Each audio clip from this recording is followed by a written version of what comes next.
Good evening.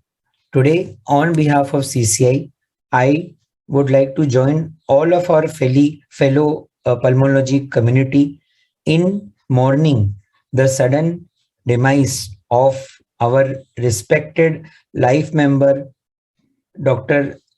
H.G. Varudkar sir from Pune, who was also a retired professor and head of the department at the Department of Respiratory Diseases, RD Gardi Medical College, Ujjain.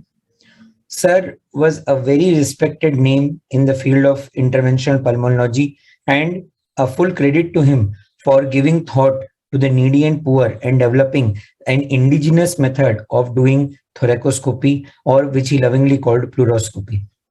Sir was a true example of what every student dreams for in his teacher. Not only his students, but even his fellow colleagues and even junior academicians like us who used to come in contact with him were frequently in awe of the passion with which Dr. Varudkar sir used to conduct himself and motivate all those who used to come in his contact. Recently, we had the opportunity to shake a leg and sing a song with Dr. Varudkar sir at the holy city of Kashi in NAPCON. A lot of us at CCI remember meeting him in his full form at CCI Con Chennai. It is with extreme sadness and grief that we bid goodbye to our dear sir. Sir meant a lot of us from the Malwa region, from Indore and Ujjain. Sir really kept our aspirations high and motivated all of us to think big and thrive to achieve for more.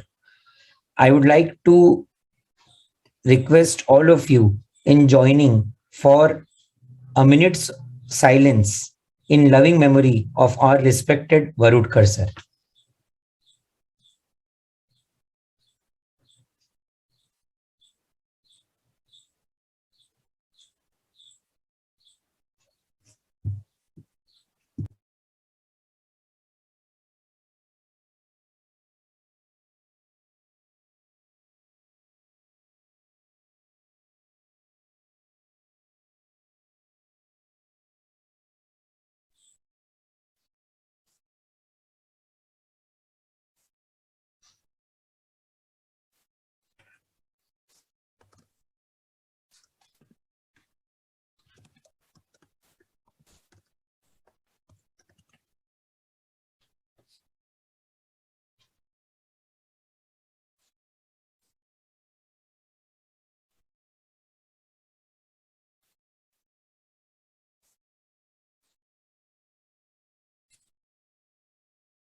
Thank you.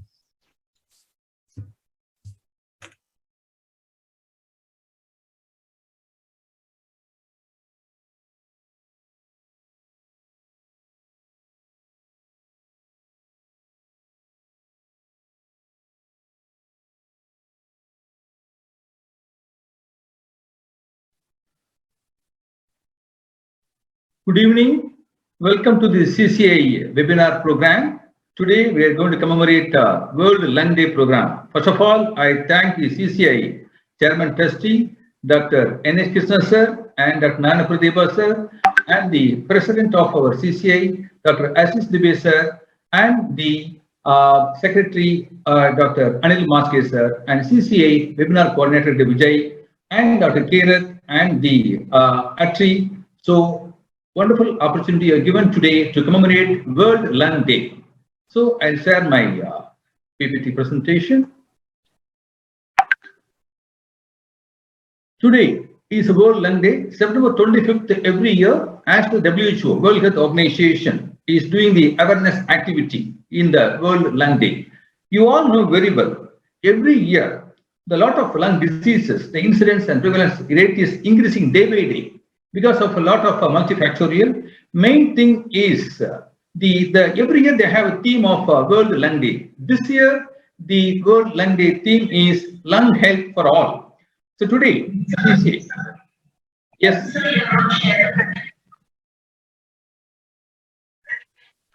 yeah. Sorry. Okay, right.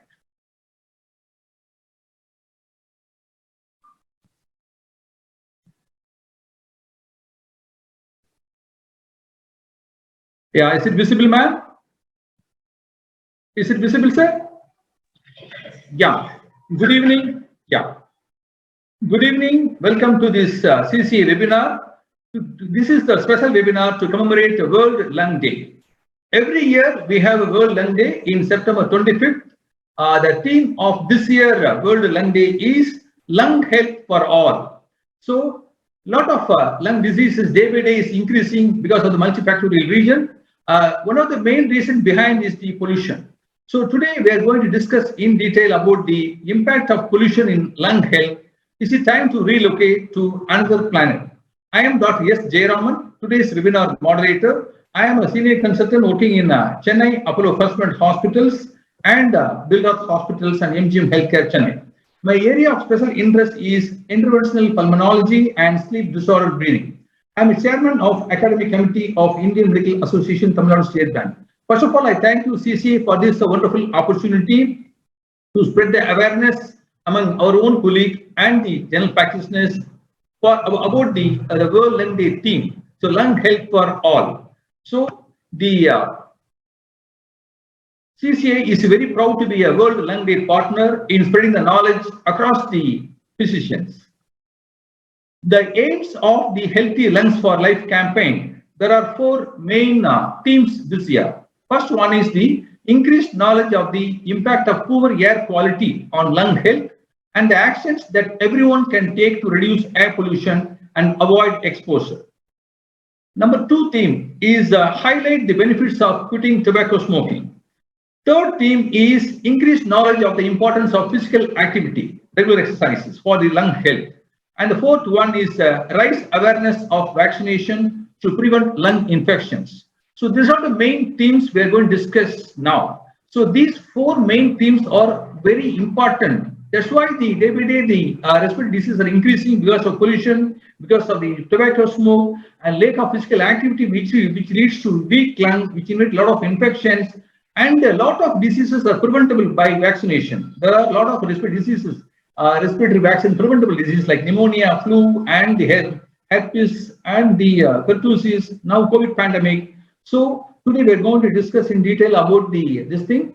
This is the following heading we are going to discuss about the today's topic: air pollution, indoor and outdoor pollution. And because of this, lot of respiratory issues like allergy, asthma, COPD, pneumonia, lung cancer, and dust inhalation disease, which is pneumoconiosis. And how to prevent? There are individual responsibility and societal responsibility and a government policy about the various measures to control the air pollution. So medical measures, engineering measures, and other measures, mainly wet method of cleaning, wearing of mask and vaccination, awareness of allergens, mainly tobacco, etc. So you can see this diagram, you can see a lot of factories, industries, emission, which leads to air pollution. So because of this, a lot of respiratory issues, not only respiratory, non-respiratory issues also, so increasing day by day. You can see the healthy lung and COPD lung because of the carbonaceous particle which affects the lung, the black lung. So air pollution kills 6.5 million people every year. This chart showing the top 10 leading countries. See, the India is the highest burden because of the air pollution.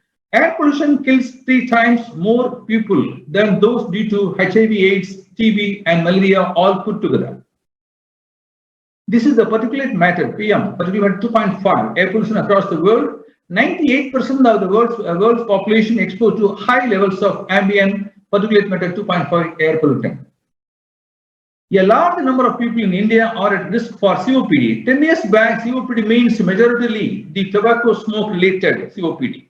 Now, trend is changing. A lot of investigation over the COPD, research on COPD. So, 70 to 80% cause of COPD is the non-tobacco smoke. Only 20 to 30% due to the tobacco smoke, which leads to chronic obstructive pulmonary disease. Why 80% cause which leads to COPD? You can see the first diagram here. This is the urban, village and urban levels, you can see the cooking using the wood stove, wood. So because of this, lot of fumes and a lot of chemicals exposure chronically daily, which leads to female population suffering from chronic obstructive pulmonary disease. And you can see the concerned workers in the street, municipal corporation, municipality, no wearing of mask. There are a lot of risky dust inhalation, which leads to a lot of issues. And you can see the industrial, that's a building construction workers without any proper gadgets, they are building their thing. A lot of industrial, that is demolition, building construction dust. And you can see the BD and cigarette smoking, which leads to 20 to 30% of the COPD causes. And in the metro cities, you can see the very big burden is the increase in traffic because of the lot of motor vehicle exhaust from the petrol and diesel vehicle exhaust, which is the main culprit behind the air pollution. And the agriculture field, you can see here, the lot of agriculture exposures, mainly the organic diseases, farmers' lung, and a lot of diseases from the agriculture field workers. And you can see the BD and smoking habits. And this is the mosquito coil. Because of this mosquito coil burning, fumes inhalation, which leads to COPD. And you can see here there is some buja here. Because of the buja daily, there are a lot of exposure to these fumes, which leads to chronic obstructive pulmonary disease. And you can see the farming without any proper gadgets. They're spraying insecticide, which is all the main culprit behind the COPD number is increasing. One of the air pollution is one of the main culprit behind this issue. The global burden of disease in 2018. So globally, 65% of non-smoking COPD. In India, you can take 80% non-smoking as chronic obstructive pulmonary disease. Air pollution, which is directly linked with lung disease and the non-respiratory disease also.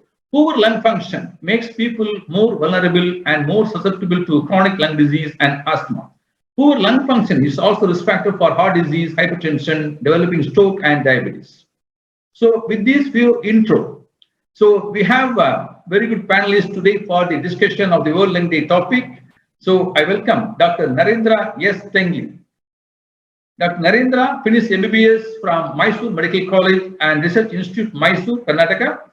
He finished MD Pulmonary Medicine with a gold medal from Veer Surendra Sai Institute of Medical Science and Research, Barla, Sambalpur, Odisha. Currently serving at Sri Jagannath Medical College, Puri, Odisha as senior resident. He has a 2 international journal article publication and 1 international conference post selection. Welcome, Dr. Narendra. And we have another expert panel here, Dr. Animesh Jain, Professor of Community Medicine, Kasturba Medical College, Mangalore. Head of the Department, Mangalore Unit of International Chair in Bioethics, Deputy Coordinator, Medical Education Unit, KMC, Mangalore, Innovation Ambassador for KMC, Mangalore, Honorary Professor of Indian Medical Association, IMA, Steering Committee Member, Faculty at FEMA Regional Institute, Coimbatore and Manipal, India, Mentor Supervisor, Web of Service Academy, Awardee, Travel Grant to attend Peer Review Congress by JAMA Network, and the BMG Journal, and the editor of Journal of Environment and Public Health, WebMed Central, member Indian Medical Association, Karnataka State Medical Education Subcommittee, Honorary Secretary of IMA, Indian Medical Association, Mangalore, life membership in various forums like IMA, CCI, ISCR, traveler and photography hobbyist and philatelist. Welcome, Dr. Animesh Jain. May I invite Dr. Pratibha Singhal ma'am, MD, DNB, DETRD, and Fellow of Indian Association of Bronchology. Consultant chest physician. Dr. Pratibha is a consultant chest physician and interventional pulmonologist at Bombay Hospital and Sir Hesson Reliance Hospital, Mumbai. Madam is a visiting faculty, Pulmonary Medicine, Department of KEM, King Edward Memorial Hospital, Mumbai. Secretary of Interventional Pulmonology Group, European Respiratory Society, in September 2018 to 2021. Ex-Secretary of Indian Association of Bronchology, 2013 to 2019. Awarded Fellowship for Training in Pulmonology, EBUS, Sleep Medicine, and Fluoroscopy at Cleveland Clinic, Ohio, and National University Hospital, Singapore. National and international publications and written many chapters in textbooks, faculty at various national conferences and workshops, organized workshop on interventional pulmonology with a great success. Recently, Madam visited Chennai MGM Healthcare for the introduced pulmonology workshop just 3 weeks before. Welcome, Dr. Pratibha. May I invite Dr. Surya sir, one of the senior panelists here, Professor and Head Department of Respiratory Medicine, King George Medical University, Uttar Pradesh, Lucknow. Dr. Surya sir is the National Vice Chairman of Indian Medical Association, Academy of Medical Specialty. Dr. Surya sir is a past President, Indian Chest Society, National College of Chest Physician, Indian College of Allergy, Asthma and Applied Immunology, Medical Science Section of Indian Science Congress Association.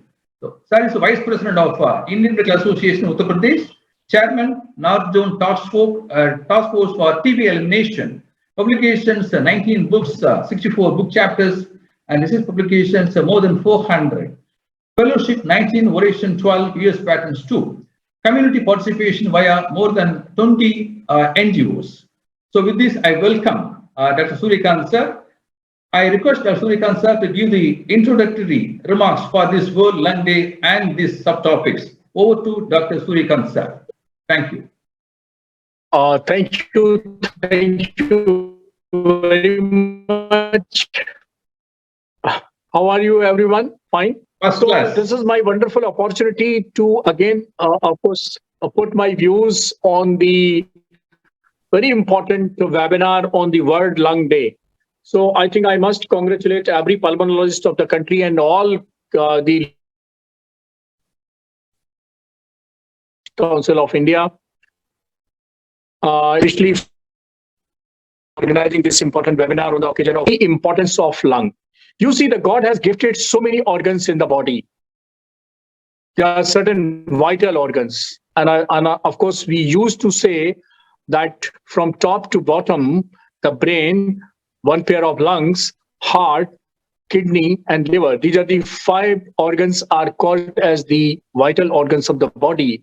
And out of these 5, today, I must realize the importance of lung and the lung specialist. You must be proud of that you are the pulmonologist, the lung specialist. Why? I'm just take 1 minute for that. Yuki, your life is start. Everyone's life is start from the first breath, and your life ends with the last breath. So life is nothing without the lung. Life is nothing without the breath. So this is the importance of lung. This is the importance of pulmonologists.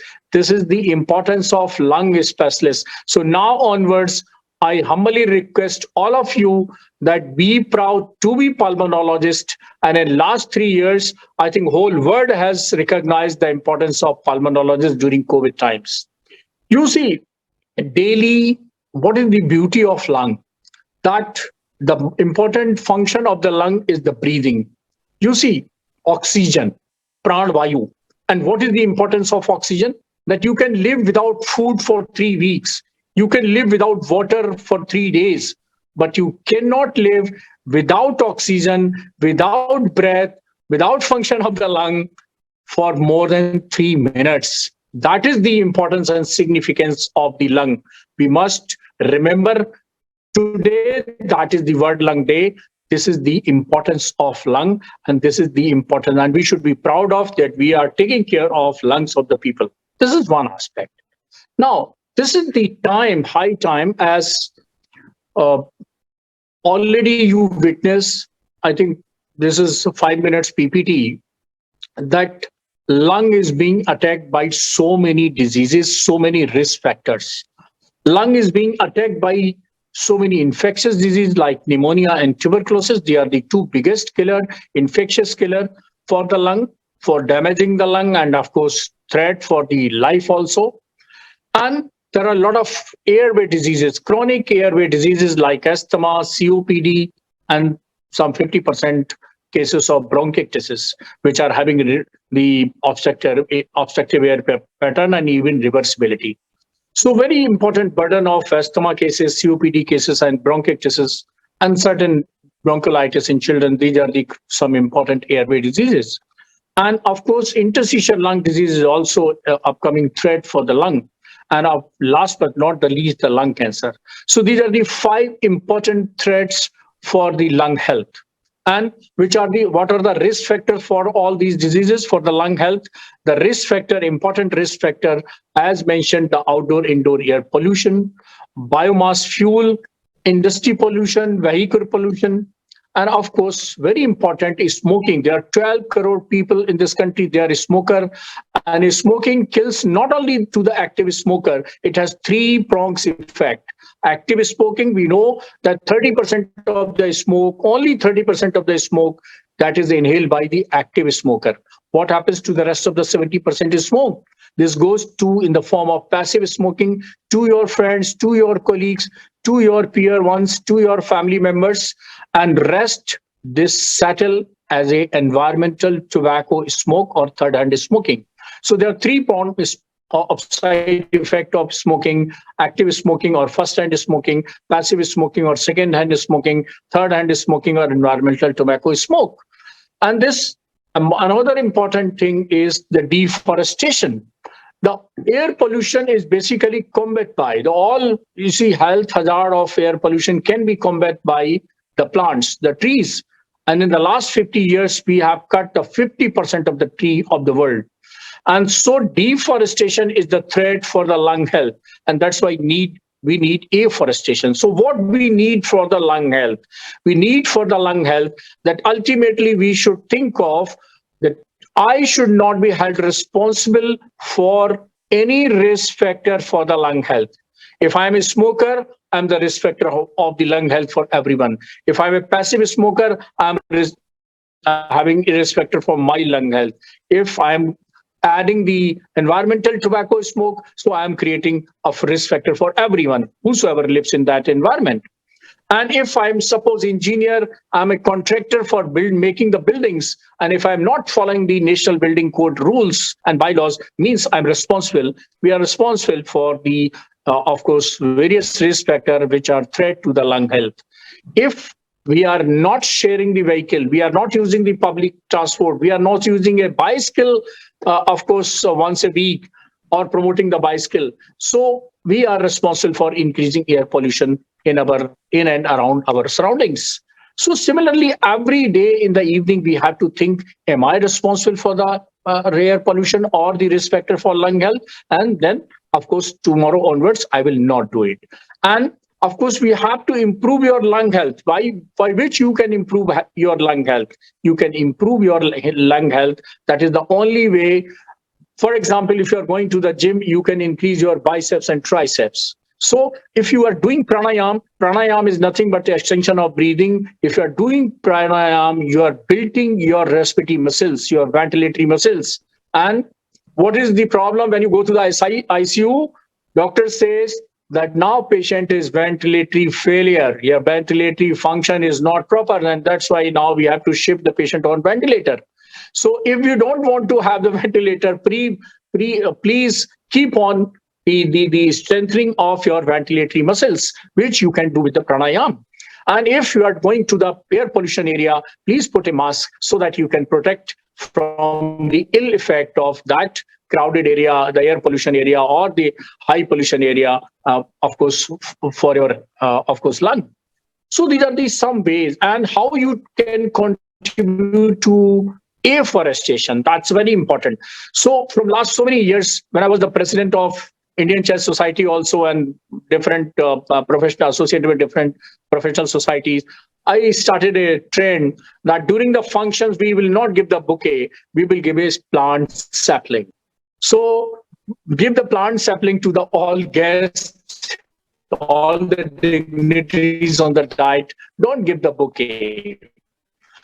And second thing is, if you are celebrating celebrating the cake, you must plant at least whatever the day you are celebrating. Suppose you are celebrating the 10th birthday of your baby, then of course, ask the baby, ask son or daughter to plant 10 plants before celebrating the 10th birthday. Make it habit. If you are celebrating your silver jubilee marriage anniversary, please celebrate in a grand hotel. Invite me also. Invite all CCI members in your UC marriage anniversary. But please plant 25 plants before cutting the cake of your marriage anniversary. So these are the small things which can contribute. And of course, as a chest physician, you continue to run a smoking cessation clinic and ask people to stop the smoking. These are the few things by which you can contribute and you can improve your lung health of yours and lung health of your fraternity and lung health of your community. So that's the I think in brief, from my side, my message, my ideology, my thoughts. Thank you very much for this wonderful opportunity. Thank you very much, Surya sir. Wonderful introductory remarks about the tea plantation, purpose of tea plantation, reduce the global warming. Thereby, we can decrease a lot of respiratory and overall health burden in our country. So, fantastic presentation. So, now, may I request Dr. Pratibha Singhal ma'am to present the topic on air pollution. Over to Dr. Pratibha.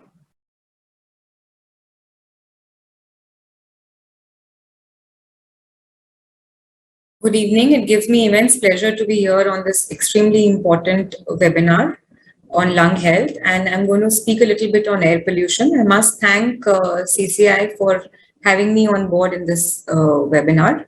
So just some facts. We need about 10,000 liters of air per day and 1,000 liters per day of oxygen. And therefore, when you cannot breathe, nothing else matters.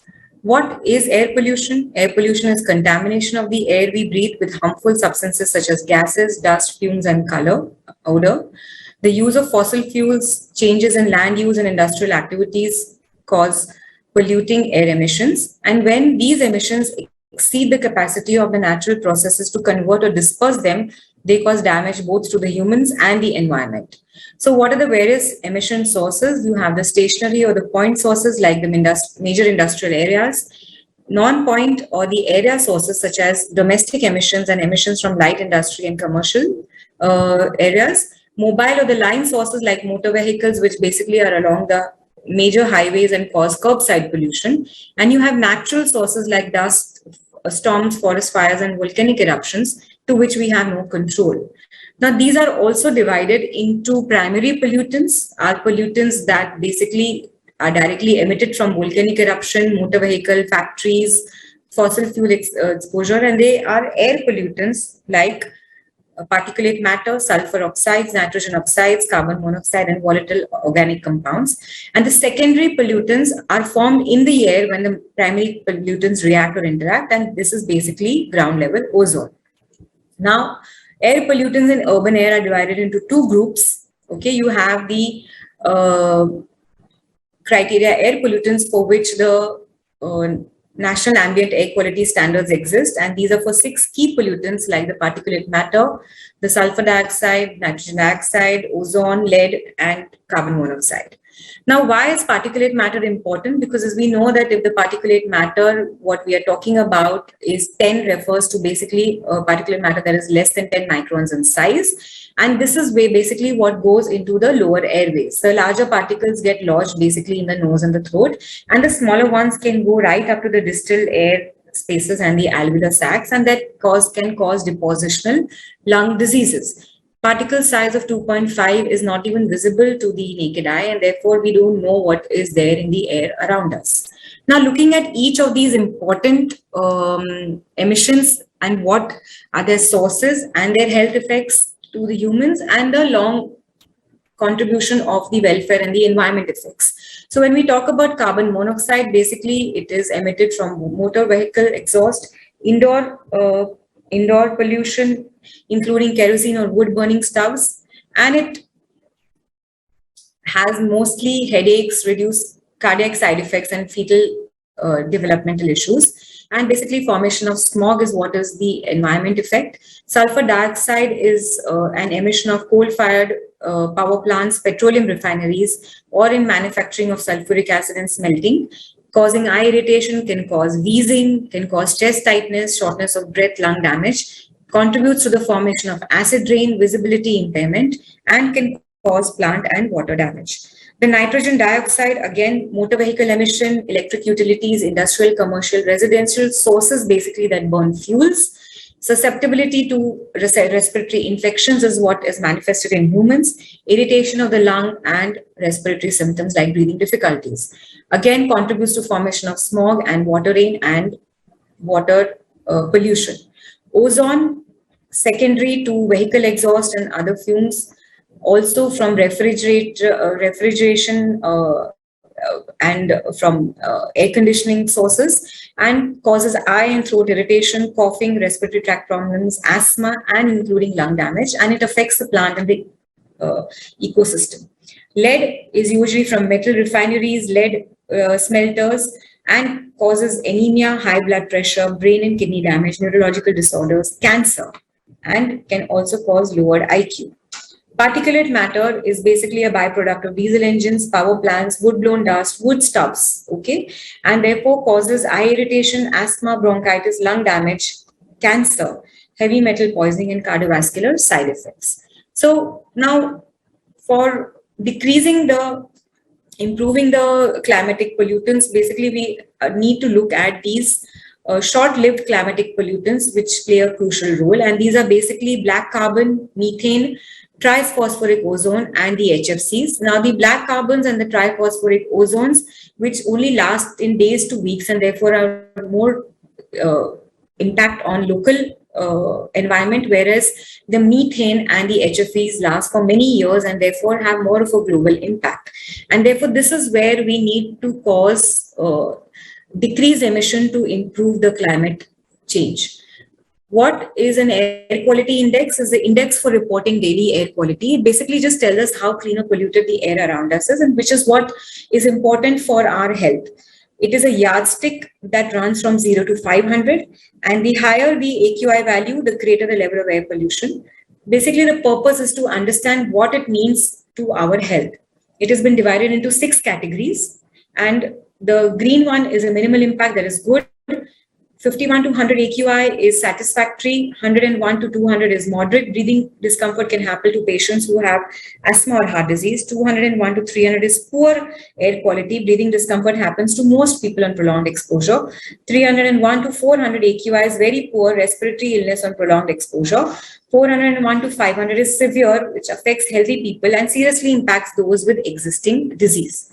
So basically, how does this impact our patients? What you need to tell them is when you have a good quality air index, that means it is between 0 to 50, it is a great day for everyone to be active and be outside.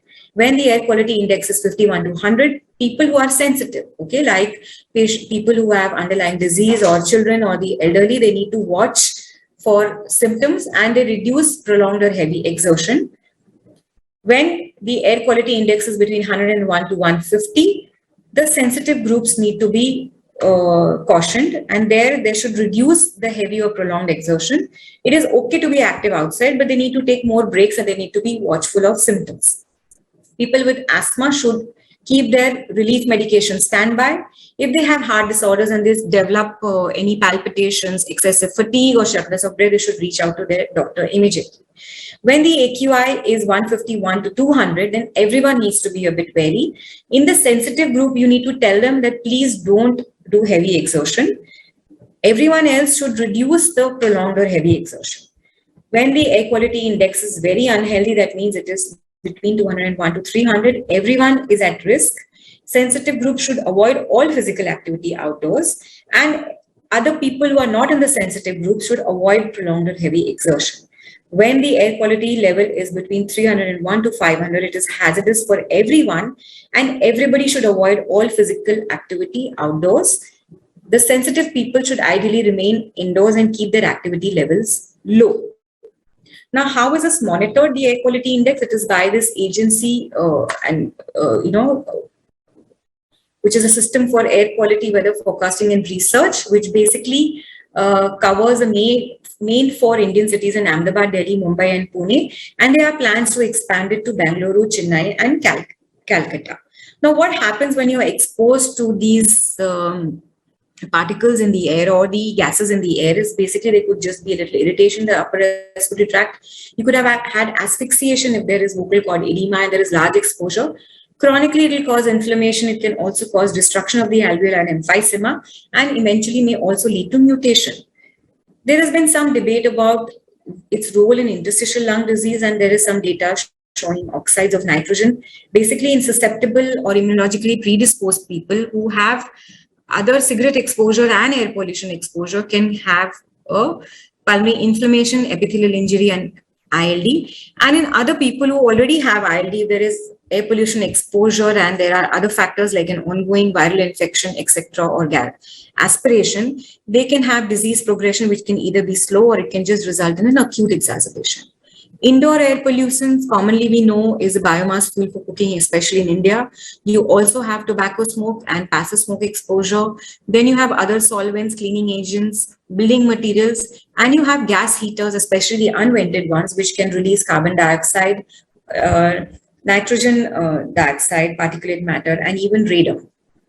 Now, what are the health impacts from primary solid fuel exposure? Why is it in such conversation right now? Is because, as you can see, that it is responsible for causing 6% of lung cancer, 13% of acute lower respiratory illness, and 22% of COPD. And this is a major chunk, especially in the rural sector in our country, where you also have a lot of women who are non-smokers and who are not exposed to passive smoke, who have a very high morbidity and mortality due to COPD because of solid fuel exposure and biomass fuel exposure.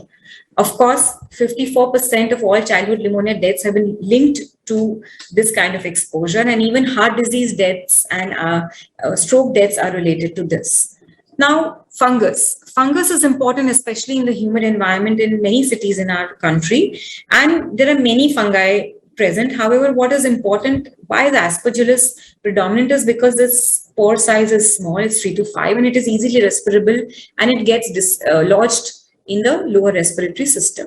Now, how does climate change influence air quality? So what happens is that when the temperature increases, the presence of pollutants increases, the allergy seasons become longer, and there are changes in weather patterns. Basically, this causes increased alloallergens, increased carbon dioxide, increased smog, and the ozone level also increases, therefore causing acute respiratory illnesses or COPD, increased allergy sensitivity, cardiovascular disease increases, asthma exacerbations increase, and this could be a cause for premature death. So, World Health Day 2022, our planet, our Earth, what we can do to protect the planet. So, what globally the various governments are doing in low-income and middle-income countries like Indonesia, Nigeria, Ecuador, basically are changing the policies of biomass fuel consumption. And in India, especially, the Ujjwala scheme provides free LPG to rural households below the poverty line. And this is the government's initiative to decrease the biomass fuel exposure. The government of India also launched the National Clean Air Program on 10th of January 2019 to control and abate air pollution. And that is my last slide. Thank you.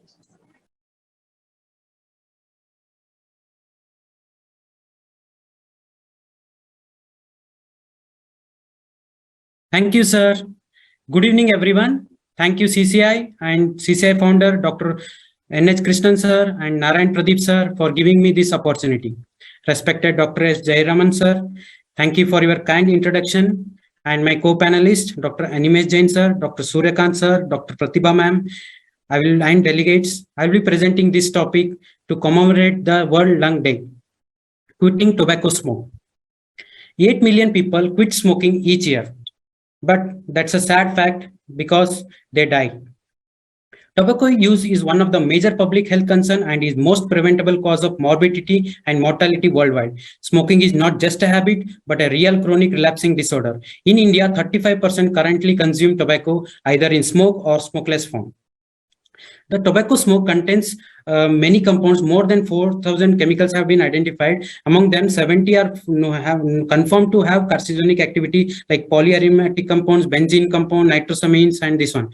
And nicotine is the one drug which has addictive property. And for this one compound, we take all these compounds. And not only it affects human hazards, there are pollution, air pollution due to release of these toxic chemicals into environment. then we have, our world is not an ashtray, because around 7 lakh of metric tons of cigarette butts make their way into environment every year.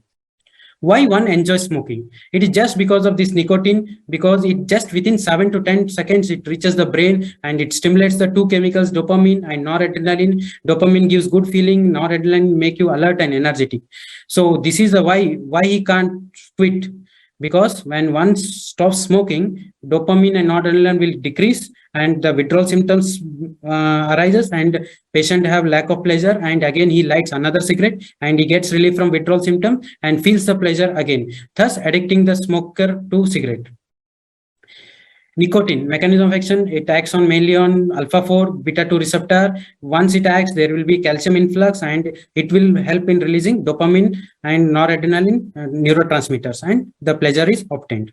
Secondhand smoking, the smoke inhaled by non-smoker is often referred as a secondhand smoker, and more victims are like mainly children and women, and many smoke-free laws have been taken to protect them at public areas. And we have third hand smoke, that is one smokes, the smoke settles in the objects and surfaces, and the other person enters and he exposed to this is known as third hand smoke. And what are the risks from smoking? There are a spectrum of diseases which affects the human body. Like each and every organ is affected, from gum infection up to cancers. The most common like respiratory and cardiovascular diseases and morbidity, mortality is seen with smoking. And even when in 1964, when the general surgeon report came, then the tobacco awareness has been started.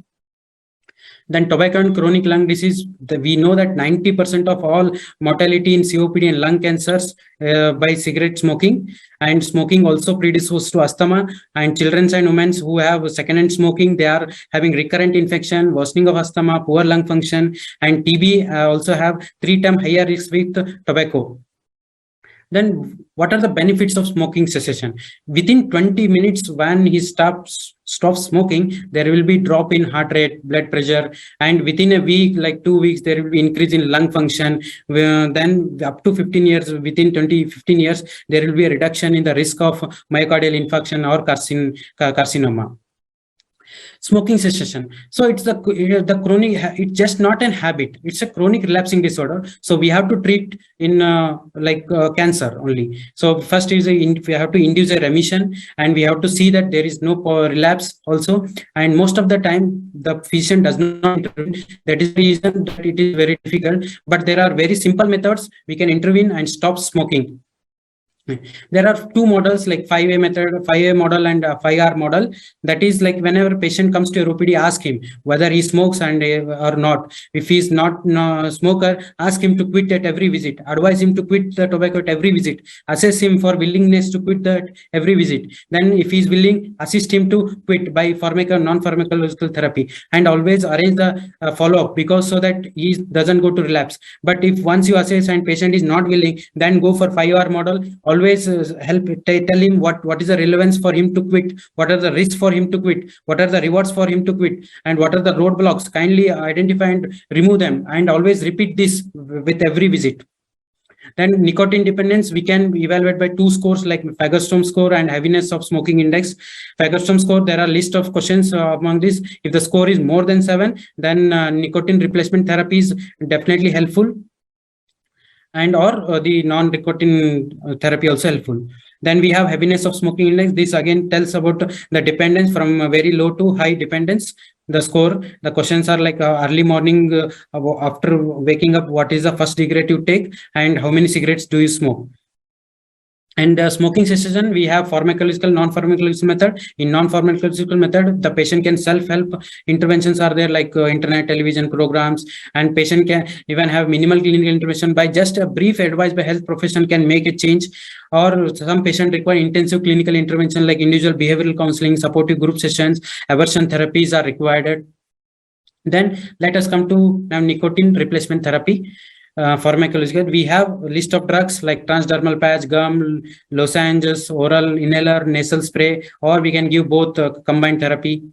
In gums, we have around 4 gram and 2 gram formulation, and we have lozenges up to 4 gram and also 2 gram. Depending upon the dependency, we can choose the drug. And also we have to for dentures, it is like lozenges are helpful, and the treatment is given for 3 to 6 months. Then we have nicotine transdermal patches. The important, like they provide steady nicotine levels, and because depending upon their dependence level, we can taper the doses like up to 8 weeks from start with 21 or 14 milligram. Then the disadvantages like skin irritation, sleep disturbance, vivid dreams we have. Then we have oronasal devices like oral inhaler, but the disadvantage is for to just deliver 4 milligram, he has to take 80 inhalation, so it is very difficult. And but it mimics hand to mouth action of smoking, that is advantage. And we have nasal spray, but it has fast acting form, but maximum side effects are seen. Then we have nicotine gums. This a table again tells the in summary. Nicotine gum, we have side effects of temporomandibular joint trauma, or if systemic absorption causes nausea, vomiting, abdominal pain, etc. Inhaler has the fastest acting but maximum side effects. Then we come to non-nicotinic oral drugs, varenicline. They are partial agonist of selective for alpha 4 beta 2 receptor, and we have to always fix a date, like quit date. Maybe it may be his birthday or new year, like resolution. So before that we have to start 1 week before that, and on increasing doses we have to take, and given for 3 to 6 months, but we have to be cautious about the side effects. Then second drug of choice, we have bupropion, sustained release. Then this it also to be given before 1 to 2 weeks before quit date. And the important side effects, like it can cause seizure because it reduces the threshold of seizures. And in liver disease, we have to take precautions.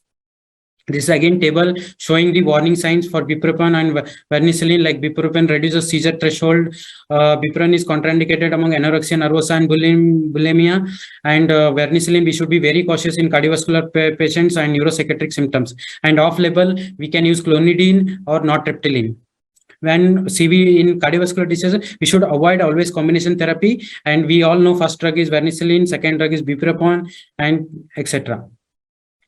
Withdrawal symptoms, these are the list of the symptoms like insomnia, depressed mood. If the symptoms are more than 4, we diagnose as a withdrawal symptoms, and then we intervene the patient. And also for cravings, we have 4 Ds like delay, deep breathing, drink water, or distract method.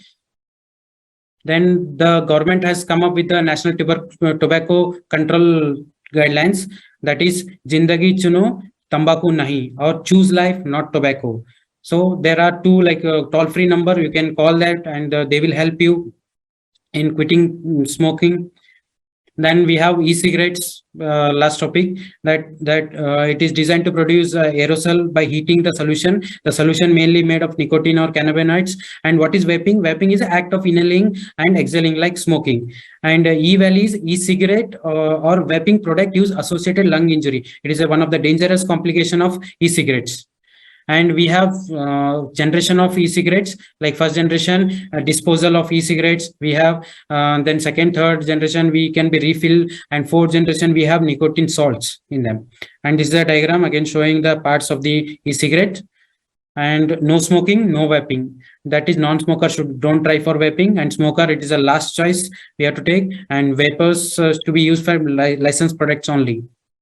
And to come to our last, that is summary, tobacco addiction is a major public health problem, and lung function starts improving as early as 2 weeks after smoking cessation. So it's never too late to quit smoking. So we have very good methods like pharmacotherapy, non-pharmacotherapy for effective methods for de-addiction. And use of e-cigarettes should be discouraged because it is banned in many countries, and also India because of its hazardous effect.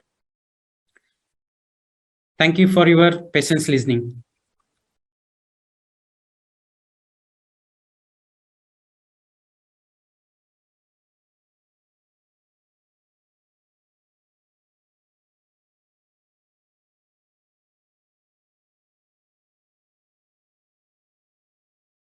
Welcome back. Very nice presentation by 3 eminent panelists, that Surya, that Pratibha, and that Narendra. So now we'll have a panel discussion. I'll ask the question to the panelists. First, I'll ask Dr. Narendra. So today, the World Lung Day. The main theme is minimizing air pollution. Second theme is avoidance or stop putting of tobacco smoke. Third is the physical activity. Fourth is the vaccination. So first we'll come to the first air pollution. Narendra, please enumerate or tell about what are the indoor air pollution in in our current thing. What are the polluted materials in the indoor? Thank you, sir. Indoor pollution, sir, if you see that indoor pollution is actually 10 times more dangerous than outdoor pollution. If you see the sources, the most common sources are like combustion, building material, bioaerosols, and we have like volatile compounds from the cosmetics, and we have environmental tobacco smoke, that is second-hand smoke or third-hand smoke. And if you see in India, we around 0.2 billion of people still uses combustion, sir, like firewood. 50% of them use firewood, and then LPG are there. Then we use kerosene. These all due to incomplete combustion, they release like carbon monoxide. These again causes, and we know that environmental like second-hand smoking, it is very hazardous. Like that is one for children's and women's, that one. And also we have organic like cosmetics from nail polish and all this, it releases. Even we have like biological like dust mites, we have viruses, bacteria from fungus, molds from this all the area. What about the mosquito coil burning in the house? We have a lot of mosquito places. Mosquito Definitely. What is the equivalent importance of mosquito coil inhalation? Yeah, that is too. Again, it is also like smoking. It is too dangerous again for our health. Again, sir. Yeah. So mainly indoor air pollution means the wood fire for cooking. So cooking purposes, in urban suburban areas, poor ventilations and the dust, house dust, and the cobweb and the wall molds mainly, and the mosquito coil burning, and these are the common pollutants in the indoor air pollution. Thank you, Narendra. Very nice. Even animal dander can be added to that. Sometimes even pets and animal danders. Pet. Very good. Thank you. And house dust mites also. And dusty. House dust mite. Exactly. Correct. May I ask? Dr. Jayaraman, just to add to that, I think there was one study by Dr. Sandeep Salvi. He had compared that mosquito coil, that one mosquito coil combustion is equivalent to smoking 100 cigarettes. I don't know if that's true, but it sounds very scary. So yes, I think we should discourage patients from using mosquito coils. Exactly. Okay. May I ask a question to Dr. Pratibha? Ma'am, what are the outdoor air pollution? Dr. Narendra mentioned about indoor air pollutions like the cooking and the house dust and the mosquito coil and all. These are the main culprit for the disease, respiratory health and other health. What are the outdoor air pollution? Yeah. Yes, ma'am. So I think our major causes of outdoor air pollution will be, mainly industrial. It will be vehicular emission. It will be specific chemical factories. It will be construction, because now there is widespread construction happening all over the country for developmental purposes. And of course, basically, when you're looking at, as I already mentioned in my presentation, that we have many pollutants, but the major ones for which we have the standardized levels available and which have been defined by by WHO and other countries and India is basically carbon monoxide, sulfur dioxide, nitrogen dioxide, lead, and our ozone. Now the thing is that and the particulate matter, of course, size 10 and 2.5, which is very important. Now the important thing is that WHO also defines many other organic and inorganic compounds which can be positive agents. However, they don't have defined criteria cutoff limits. But some of them are like arsenic, cadmium, hydrogen sulfide, lead, mercury, fluoride, and the organic compounds like formaldehyde and the polycyclic aromatic hydrocarbons, which can be responsible for lung cancer. So some of these are what are important. And I think it all depends upon your circumstance and your city, basically. So for example, just to give an idea, like for Mumbai city, what they did a study and they found that the two-wheeler population now is increasing with time. And now 60% of the vehicular traffic is two-wheeler traffic. And with the two-wheeler traffic, what happens is that their catalytic converter is not as great as the other four-wheeler listing. So the amount of emission of the VOCs is much higher. And therefore, it is more detrimental to to the environment. And also, like there was another study which said that if the slower the vehicular movement, the more is a CO emission, and which is what happens in all our very busy cities, is where there is traffic congestion, and that's why there is further more increase in with at signals and all. When you stop at the signal, in fact, the CO emission is much higher than when the vehicle is moving. So these are some things which play around on a day-to-day basis in city to city. And for example, in Mumbai itself, there was a study where all this gold polishing industry was there, and they found that they had a high emission of nascent chlorine, and therefore the people staying in that area suddenly started developing airway disease, which is not seen before these gold polishing industry was established over there. So I think basically it matters on area to area, and when you have a patient coming from a particular area, we need to go into the history to figure out what other than the usual suspects could be possible triggers. Yes, ma'am. Fantastic answer. Yes, ma'am.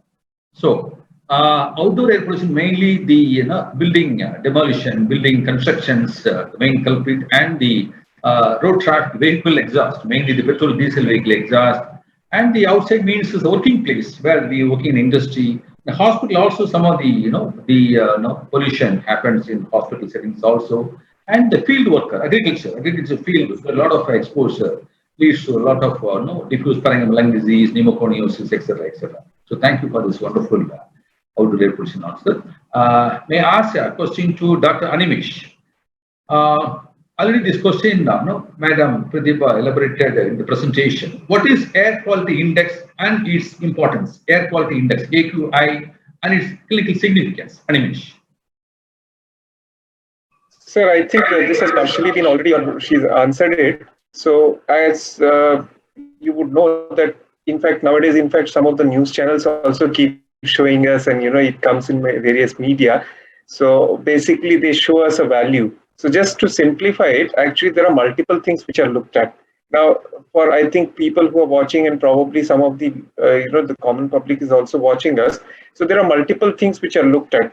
Now, one of the things is, as Dr. Pratibha was mentioning, it is the carbon monoxide. Then it's also that, the sulfur dioxide, nitrogen dioxide, and I think you have talked and she has talked about particulate matter. Now, these particulate matter, what happens is these are floating, and then the smaller the particulate matter, the more damage it can result in. And that's why they have been categorized based on the diameter size. That is, it is 10 microns or 2.5 microns. So 10 microns or less. And then again, in that further subclassified as 2.5 microns or less.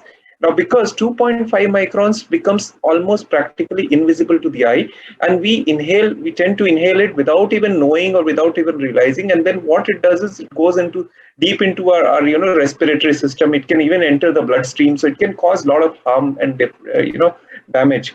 So these are the 5 things which are taken into account, and many different countries use different indices, but US and India, sir, we use 0 to 500. And as she said, 0 to 50 is very good. 51 to 100 is still acceptable, but beyond 100 it starts becoming unsatisfactory, and 200 and above is poor, 301 above is very poor. So that's what they keep showing. In fact, it was very interesting during COVID times, when all the lockdown was there. We could see that the usual pollutants which were there, or even the polluted cities, all had come down. Whether it is Delhi or any other metro, or it was like, and then the moment we had the release of lockdown, and again it started climbing up. So that's what is the air quality index, and this is a complex thing, but it is just try to simplify and give that so that people can understand. Yeah, very well said, Animesh. Thank you. Thank you, sir. Now the question to Dr. Surya, sir, regarding the air pollution. So I showed one chart that is in the world scenario of air pollution. India is the highest burden, top 10. That's the first is highly polluted nation is India. In our nation, all the metro cities have the very highly, air quality index is very bad. The dangerous zone in some cities, particularly in Uttar Pradesh and Lucknow. So very highly polluted city, Delhi and nearby Lucknow and all. So may I ask Surya, sir, so impact of air pollution on health globally and in India? Surya, Thank you, Dr. Jayaraman. Actually, if you see, the air pollution is a basically global problem. Everybody will be shocked to know that out of the 10 people in the globe, 9 people are inhaling very poor quality of air. So I think 1 out of 10 is the lucky, I don't know which part of the country he belongs, that he's lucky enough to get the good quality of air. Otherwise, 90% of the world's population is bound to inhale very poor quality of air. And of course, when you are inhaling the poor quality of air, then of course it manifests it's a ill health effects, not only inside the lungs, but all over the body from top to bottom. If you see the ill health effect of the side effect of the air pollution, there is no organ or system of the body from top to bottom which is spared by the effect of air pollution. And that result not only the chronic morbidity from top to bottom, but also it affects the resulted into the mortality also. And if you see the mortality profile of the globally and in India, the roughly 70 lakhs people, they are dying every year due to this ill effect of the air pollution. And in India, in our country also, 17 lakhs per year, they are also dying due to air pollution. And it is not only the living people.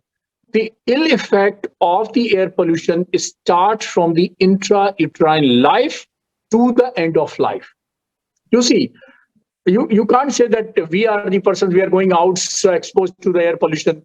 What is the mistake and what is the fault of a child in the womb, inside the uterus, the lady who has recently conceived, and of course fetus is inside the uterus. If that lady, that mother is exposed to the air pollution, I think a study have been done that conceiving mothers, the pregnant mothers residing near to the highways, near to the more traffic roads, they are having children more vulnerable for allergy, for asthma, and so many other risk factors, even pneumonia and intrauterine death and growth retardation inside the fetus. So the range is very much from as I mentioned, from intrauterine life to the end of life. And if you see the status of India and Uttar Pradesh, the recent, you see, every year the reports are coming from the various agencies. The recent report says that out of the 100 top polluted cities as far as the air pollution is concerned, 63 are from our country. And Delhi, most of the time on top of the list. Sometimes it's a second, sometimes a third. And in Uttar Pradesh also, among the top, you see 20 Indian cities on the top of the list. There are 7 from Uttar Pradesh, including my capital, Lucknow. So, and the cities nearby the national capital region, Delhi, for example, Noida, Ghaziabad, Meerut, these are the cities nearby Delhi. They are having, you see, very poor quality, of course, the air. And that's why the people living in and around the Delhi, they are bound to have more and more side effect of these air pollution.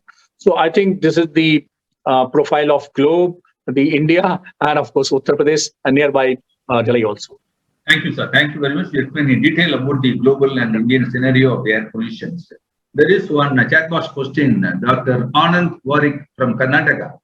In Kalaburgi city, pollution is more. Yeah, every city, because of the lot of vehicles and the building construction workers, construction dust. This is the main culprit in the city, because the urbanization, all the people from the village to move to the city for the survival. That is the main culprit behind a lot of vehicle, a lot of buildings, a lot of house and congested places, which leads to a lot of air pollution in the city also. Right. Another chat box question, Dr. S. Rekha from Tamil Nadu, Chennai. In our place, what about relocating to another planet? How is it possible? Dr. Pratibha? I don't know which other planet is livable currently. I don't know if any of the other panelists know about it, but I don't think any other planet that we know of is. Yes, Animesh, you have some thoughts on that? No, not that I have an answer, but what I would like to suggest is something which is easier said than done. Yeah. So I think the most feasible solution I would rather suggest is let's first look at our own house and set it in order.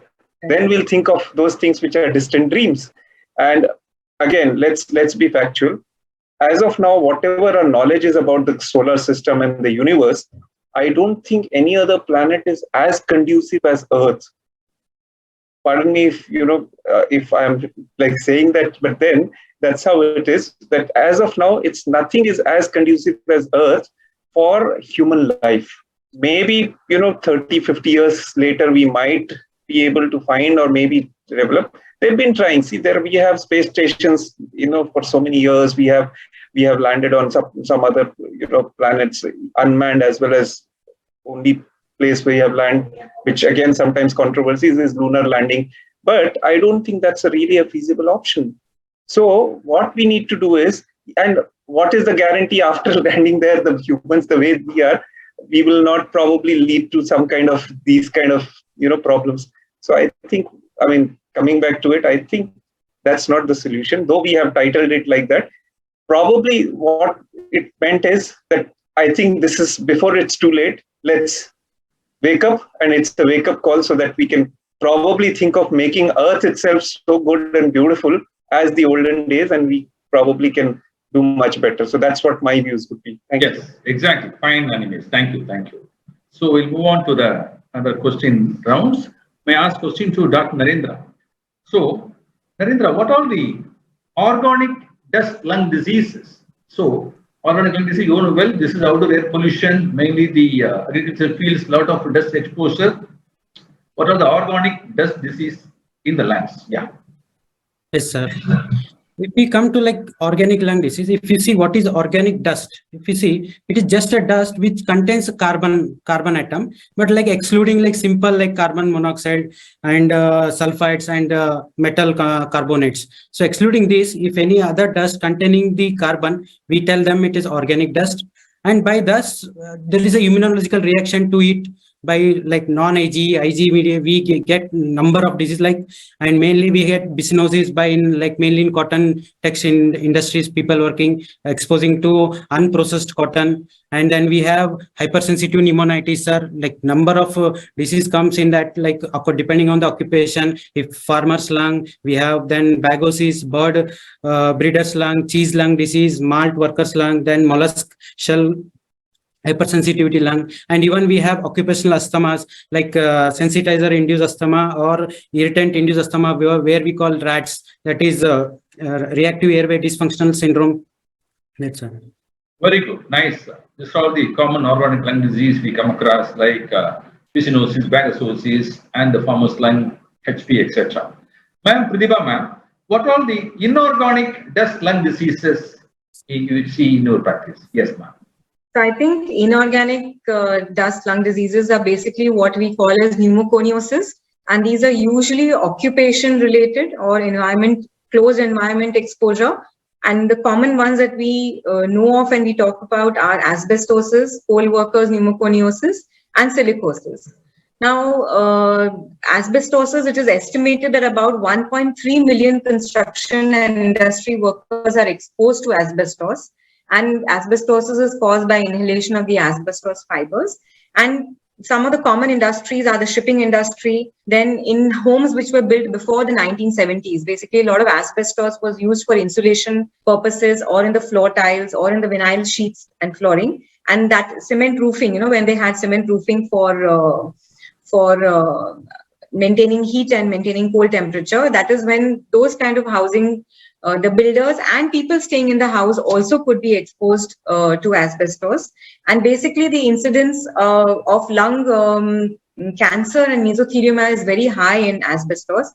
And because the fibers are very thin and, they very often you get pleural plaques and you get calcifications of the pleura as well in asbestosis. And many times you just pick it up when you have pleural calcification and you ask a patient, and then they will give you a history of asbestos exposure. Mesothelioma, very often clinically you do get history of asbestos exposure. So asbestos is not as innocuous as and it is important that patients are screened regularly. I think for all this occupational lung diseases and pneumoconiosis, usually most industries should have regular screening criteria that you're looking at lung functions, you're looking at radiology to evaluate whether they are developing any pneumoconiosis. Coal workers pneumoconiosis is due to coal dust exposure, which was called black lung disease, basically causes scarring of the lung, and 2.8% of coal workers have coal workers pneumoconiosis. And in India also, the government planned to have transport coal in covered rail carriages and trucks, because when there was increased exposure because of carriage in open railway wagons and trucks. And even in Mumbai, there was a study in Shivri where they studied the impact of respiratory morbidity in Shivri area of the people living in Shivri area, because a lot of the coal is imported from outside the country and it docks in Mumbai in Shivri, and then it is transported to various parts of the country.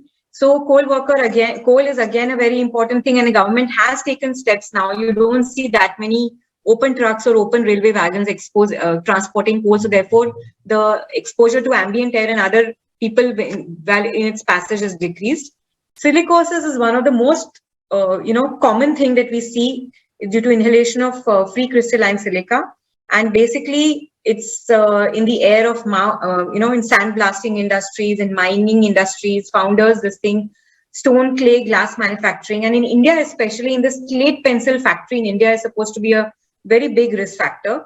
And what has been reported is that 1 million workers per year are exposed, and in South Africa 1.2 million workers, and in India 11.5 million workers are exposed to silica every year.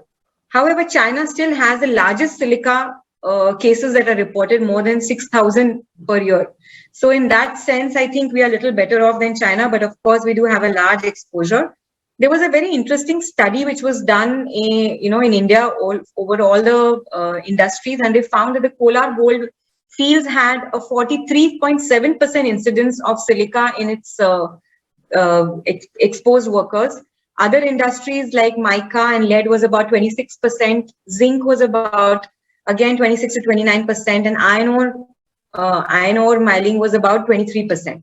So again, it's in India, silica is a big, many people have exposure to silica, and some very often it sometimes gets missed because they come with upper zone fibrotic shadows. So they, in India, everything gets misdiagnosed as tuberculosis. Interestingly, the other fact which is kind of exclusive to India is the flour mill workers. It was found in a study that 30.4% of flour mill workers had silicosis. So there are a lot of areas of silica exposure which are quite unique to India and which sometimes can be missed. So we must get into the history, sometimes even make a visit to the site of the worker to figure out if there is an exposure which we are not understanding. Yes, ma'am. Thank you very much. Occupational lung disease is one of the important things. So we have to ask meticulous occupation history, what kind of mine worker, whether is it asbestosis or silicosis or coal worker pneumoconiosis. So we have to pinpoint correctly and the treatment. Thank you, ma'am. Question to Dr. Animesh. So industrial workers. So a lot of diseases from industry, that is organic lung disease, inorganic lung disease, agriculture industry, and the other factories and all. So role of preventive and regular checkup for industrial workers as per the International Labour Organization. So how to prevent this kind of pneumoconiosis, and what kind of a regular checkup they have to undergo in a working like a pneumoconiosis in the factories, industries, and this thing. Over to Animesh. Thank you, sir. Sir, what we also say is that preventive is one of the best things, and especially in certain industries where we are anticipating that there could be exposure and there could be resultant respiratory or lung diseases. Now, obviously, any industry for that matter, we should have a pre-placement examination. When we have that, in fact, most of you will recollect that during community medicine, preventive and social medicine, we teach that chapter and we say about certain things. So I think one of the things that is to be emphasized is pre-placement examination. So pre-placement examination, but that doesn't end there. Then it has to be periodic examination. Now, periodic means, again, depending on, see, if you go through the literature or you see different acts, Factories Act or whatever, they recommend different things for different. And I also looked at one of our defense this thing. So though it's a, with a limited availability document, but it is available. So what it says is, again, certain things when they are present already, some of these, the diseases or disorders are including, bronchitis, asthma. So those are already flagged. So similarly, what we need to do is for people who have to be recruited where there is already a chance of their higher exposure and they probably can worsen, we have to probably prevent that. Then when it comes to periodic examination, it could be 6 monthly or at least an annual examination. And annual examination, even if we are doing it, one is obviously history as well as also looking at the general physical and the clinical examination, and also investigations with, if required, with a PFT, at least a spirometry I would suggest, and I think pulmonologists are here, they are the better people to suggest, and I would also say an X-ray if required. So these are the basic minimum which have to be done. Other than that, again, it will be depending on the needs and also based on the history as well as the clinical findings. But these are some things which, of course, some of the basic investigations of blood investigations, including a complete blood picture, would be a good idea to do. But these are the basic few, I think, and at least annually, if required, some of the places where there is a high exposure, 6 monthly also would be. I also found a document which said even sometimes monthly, but I don't really want to advocate because that might become too much. And probably that's not going to be something which is very feasible, especially in a country like India. Thank you, Animesh. Very nice. Now, may I ask a question to Dr. Surya, sir? Sir, preventive measures. Animesh just now told about certain preventive measures in this aspect. So, preventive measures to be taken for combating air pollution, the political level, administrative level, legal level, social level, and personal level. So, what is your take on this preventive measures to be taken for combating the air pollution? Surya, sir? Surya, sir? I think sir is not there in the screen. Anyway, I'll ask the chat box question to see anything. Yeah. Yeah, these are all non-related. There is okay. Anyway, I will come to the question. Okay, fine. So now the question to Dr. Narendra. Brief about farmer's lung and hypersensitivity pneumonitis. HP is one of the common clinical conditions we come across. In India, interstitial lung disease, if you take the ILD, the HP-ILD, mainly the farmer's lung and the exposure related antigen exposure is a commonest thing. So briefly about farmer's lung and HP. Dr. Narendra? Yes, sir. Hypersensitive pneumonitis, sir. First, like we know in India, it is the most common form of we get it. Then if you see, like if you define hypersensitive pneumonitis, it's just a spectrum of interstitial, alveolar, or airway diseases. It is due to like exposure to the dust, like organic dust, and it is a immunological reaction, non-IG mediated, and it is seen in mainly, it is non-atopic, sir. If we compare with asthma, it is just non-atopic. Then we have like it is due to the repeated exposure of the protein, or plant protein or animal protein. We can have that one, or it may be a conjugated protein with chemical diisocyanates. Then this one. Then the clinical presentation depends upon the how much exposure it is, or concentration and duration of exposure. And we all know that HB is divided like acute, subacute, and chronic. But recently they have made it only fibrotic and non-fibrotic. And if we come to specific etiology, like bacteria, we have thermophilic actinomycetes are most common. Again, in fungus, we have Penicillium, Aspergillus, Trichosporum, and Mycobacterium, like Mycobacterium avium intracellular. These are important, like these are the causes. Then coming to our next farmer's lung disease, and it is a most common form of HP disease, sir. It is one of the most common form. Mainly affecting about 0.4 to 7% of population in the world, and it varies with region and the climate and conditions. So like climate, if humid condition, the incidence goes up to 9%. In dry areas, it is less than 2%, sir. and in most of the cases, like the most cases come in April, because the end of April, because the indoor feeding session of the cattle, and it is lowest in the October, because of outdoor feeding is the norm, sir. And it is also there is increased incidence in high, or like where, like before haymaking, preceding that, if there is average rainfall is higher, then we see the higher incidence of farmers lung disease, sir. Thank you, Narendra. Wonderful explanation about farmer's lung and high percentage of pneumonitis. May I ask question to Dr. Pratibha regarding the inorganic dust lung diseases? You mentioned about the silicosis and asbestosis and colorectal pneumoconiosis. Coming to the silicosis part, so the patient is working in a quartz mining, exposed to silica particles, developing silicosis, and is developing some fever, cough, and blood thin sputum. We are suspecting malignancy or tuberculosis. Silicotuberculosis is a common association we see in our practice.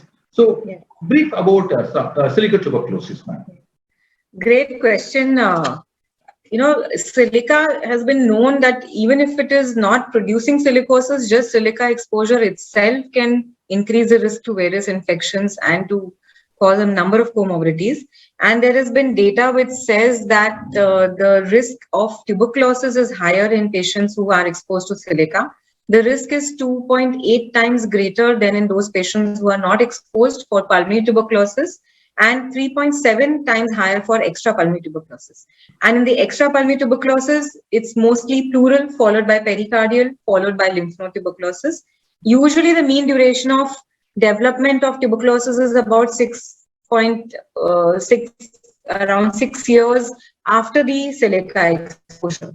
There was an interesting study which was published in 2020 from Rajasthan, where they studied, the incidence of silicosis and silicotuberculosis in patients who were exposed to silica.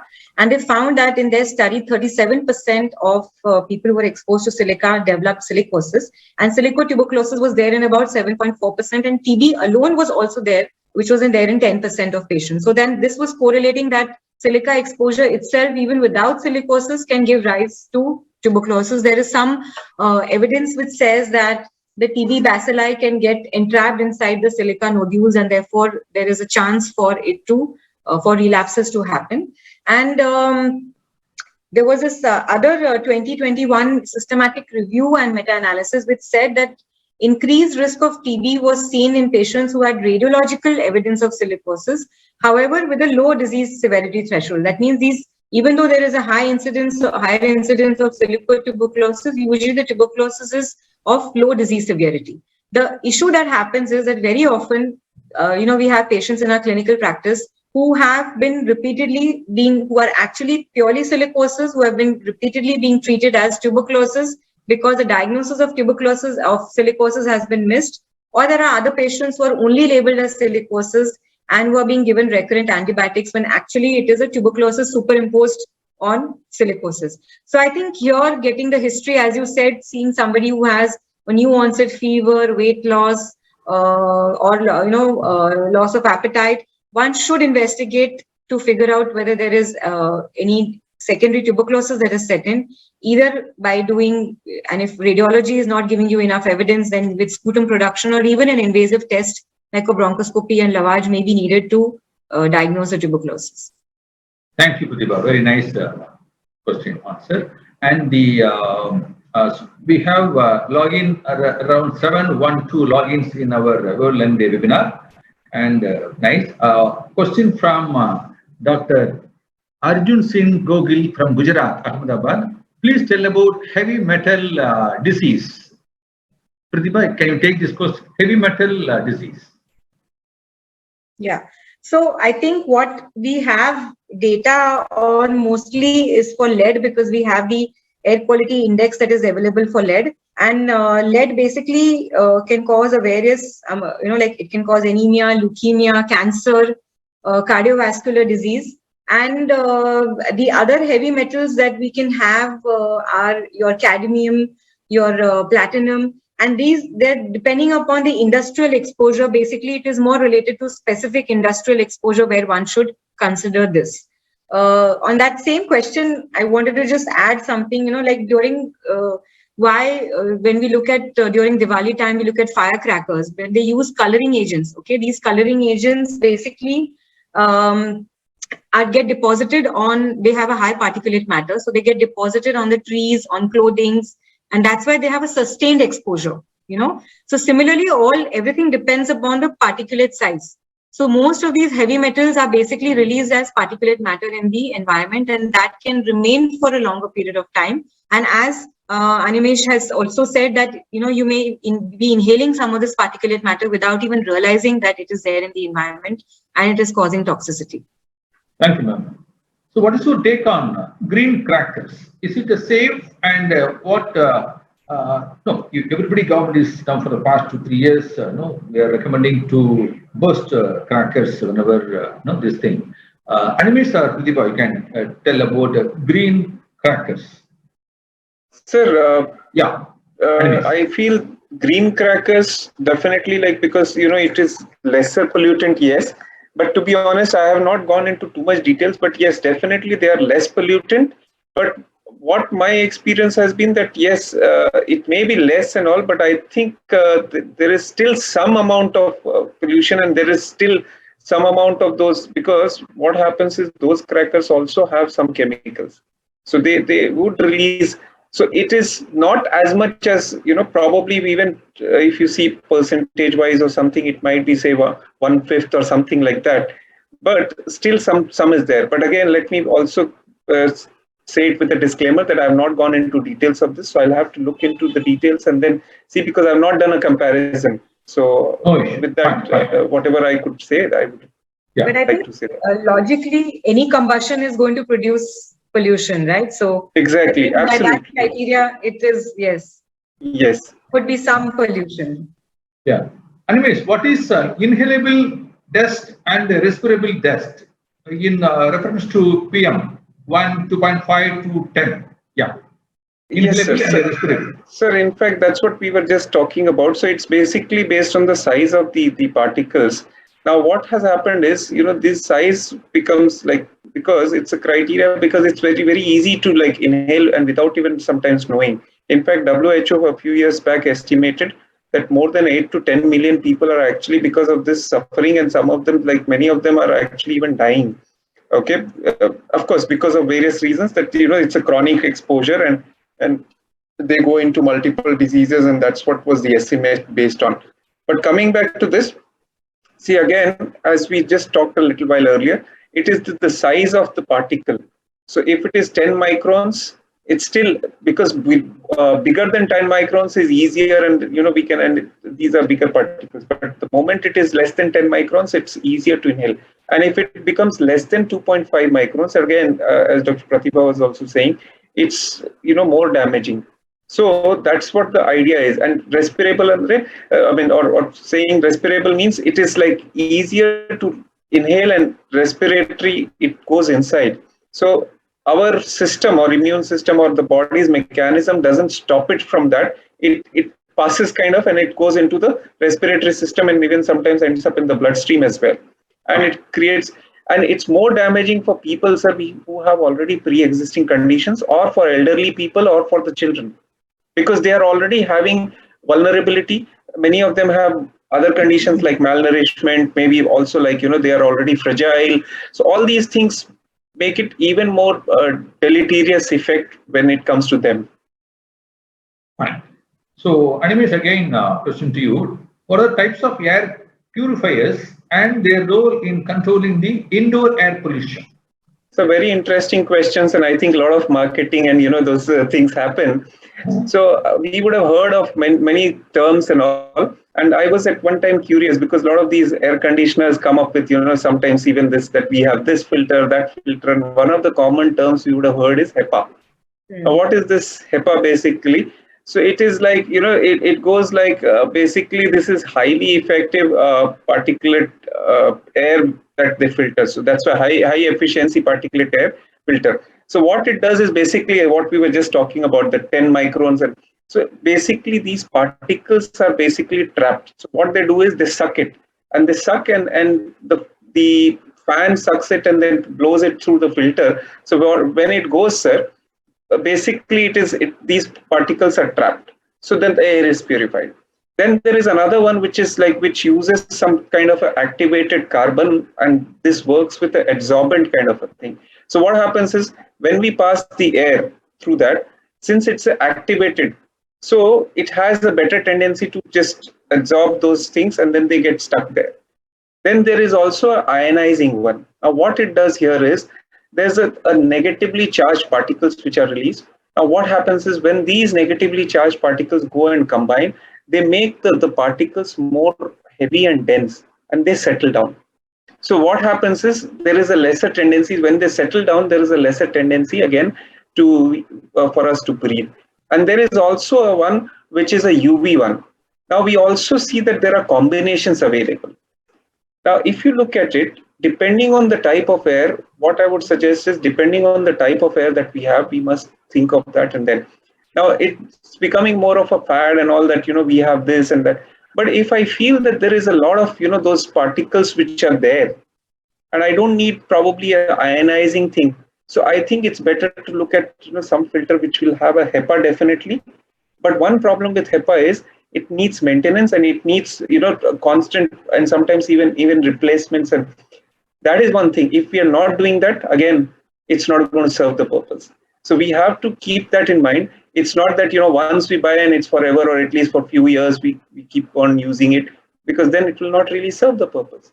So these are some of the things that we have to keep in mind when we buy these filters.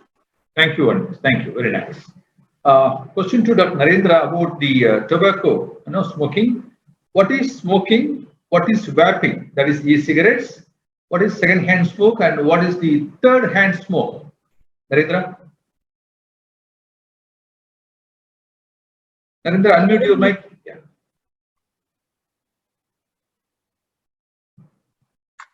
I'm audible, sir. Yeah, audible. Yeah.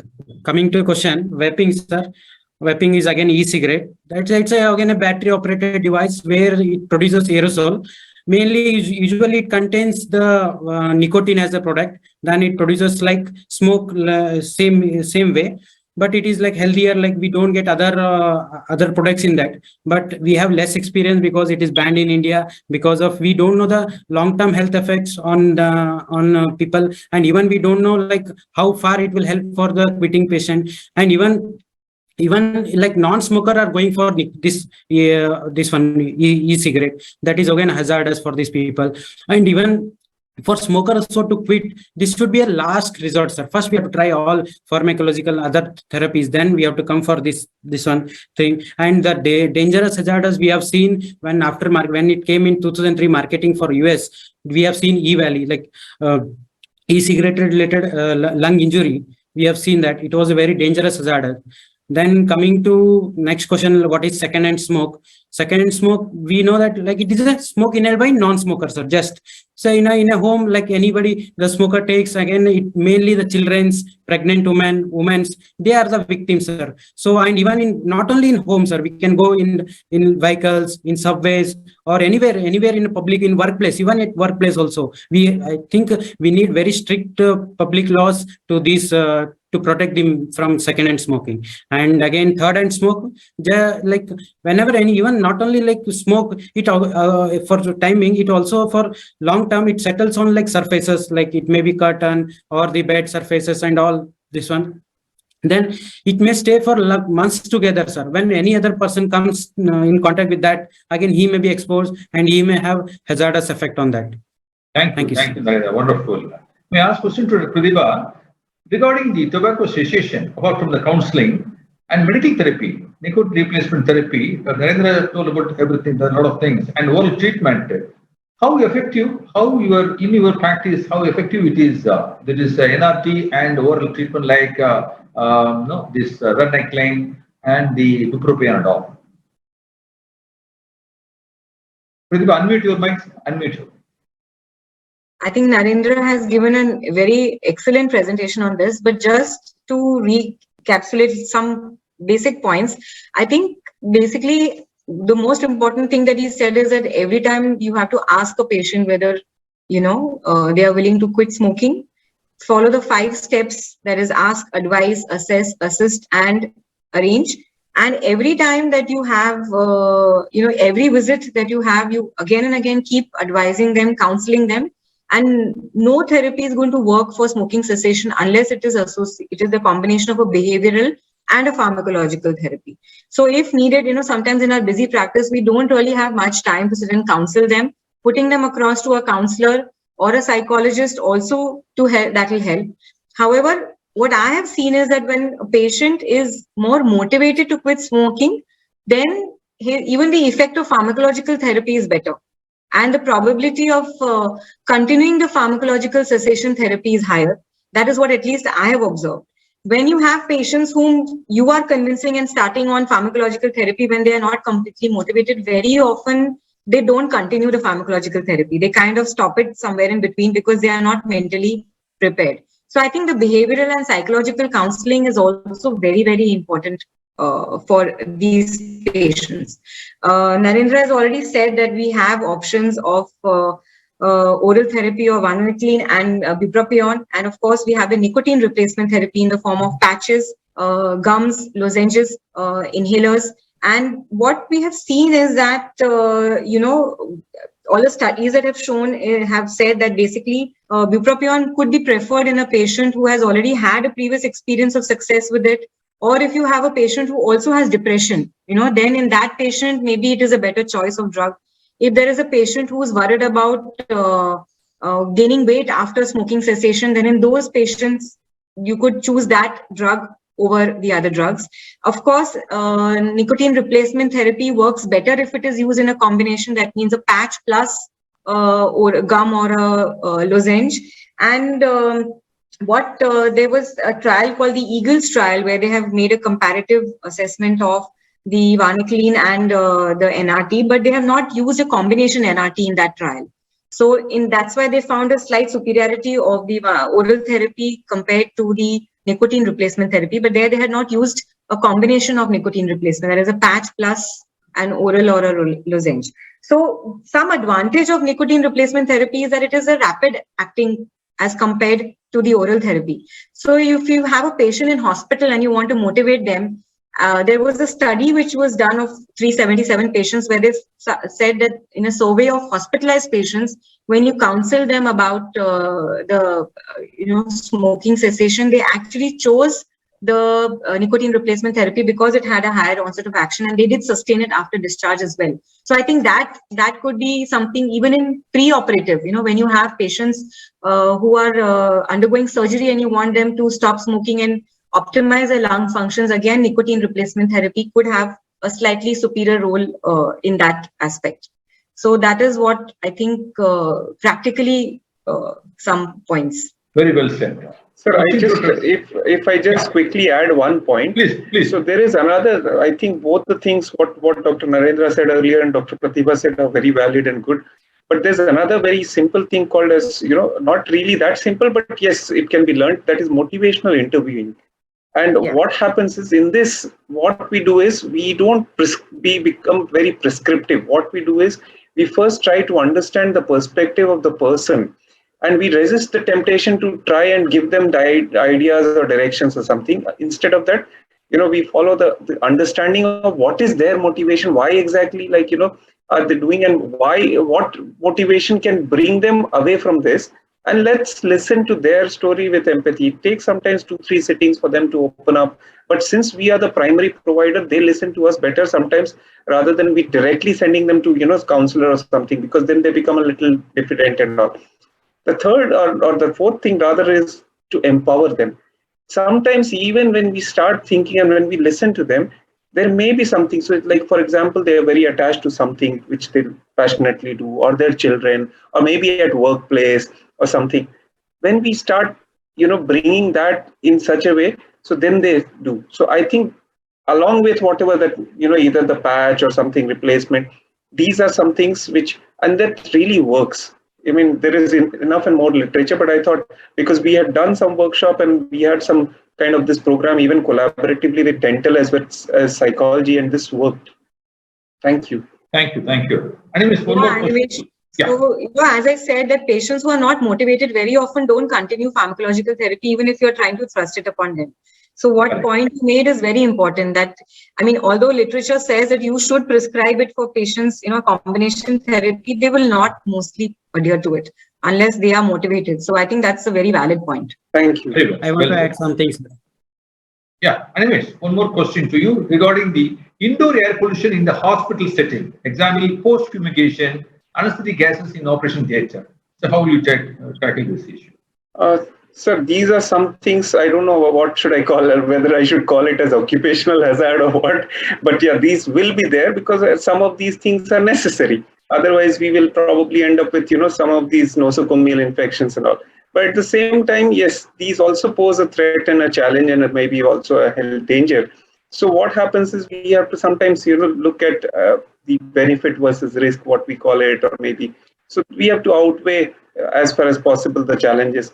Having said that, these are, as you said rightly, anesthetic gases, or they've also looked at sometimes even the presence of microorganisms, even in, the vents of the AC when it is central AC and all.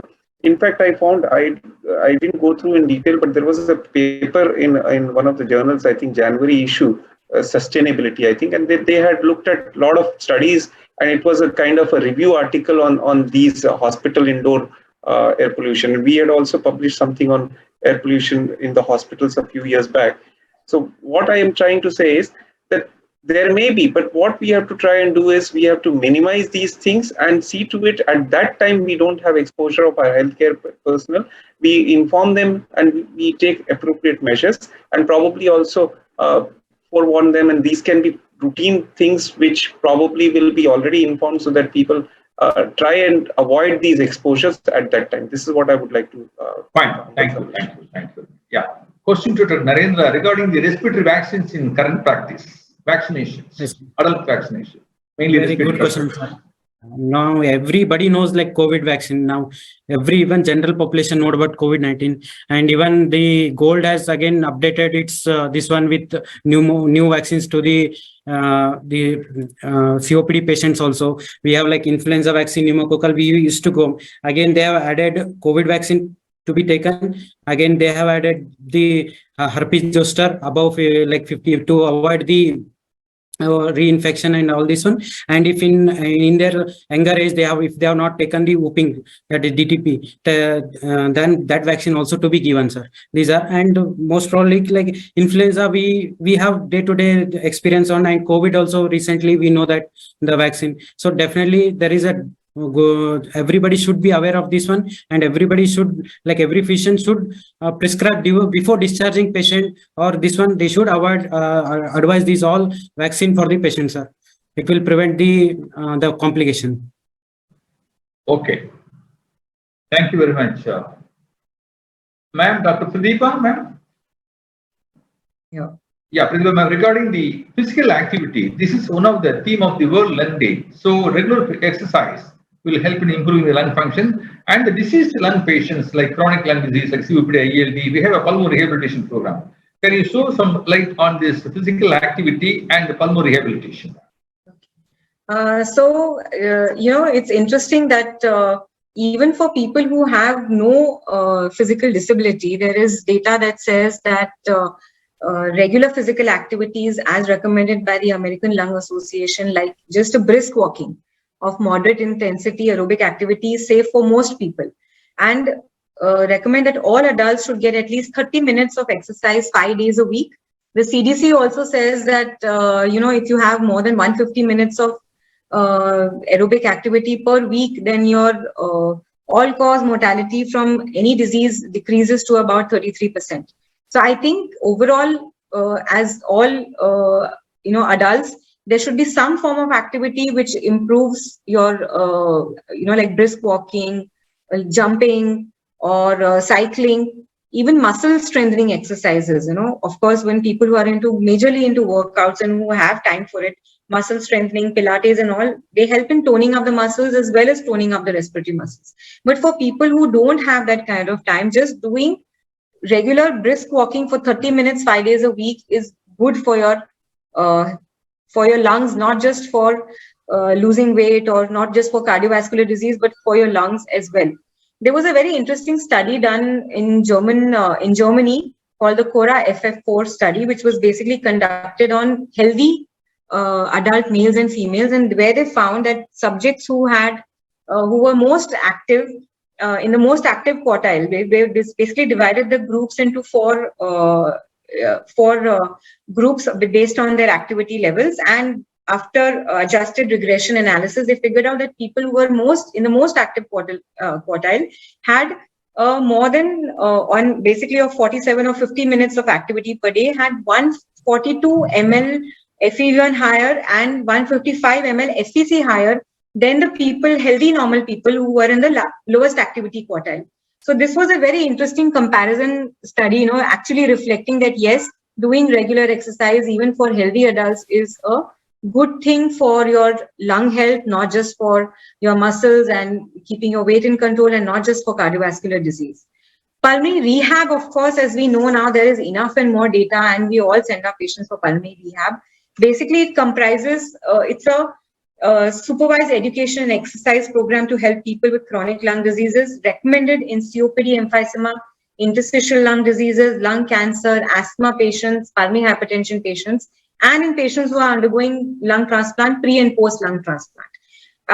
Comprises of not just assessment, but educating the patients, making them aware of what to expect, formulating a individualized exercise program as per the patient's disease and as per his effort tolerance, and also having a psychological counseling alongside, to help them better deal with their illness and their symptoms, and having a nutritional support. Okay, this is something very often, I think, in day-to-day practice which gets missed, because eventually a lot of your muscle health depends upon your nutrition. If you are overweight, underweight, what kind of diet you need to do, I think that also encompasses part of pulmonary rehabilitation. And this basically is an individualized program. So you will have based on the disease type.